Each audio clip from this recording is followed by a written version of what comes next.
రాజ్యమేది లేదు గాని రాణిలాగా చూసుకుంటా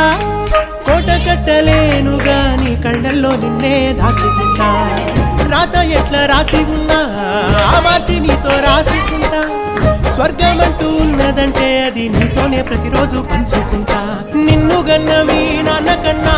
అల్లారు ముద్దుగా సాదుకుంటా నీకు కోపం వస్తే కొంత దూరం ఉంటా నువ్వు గీత గీస్తేనే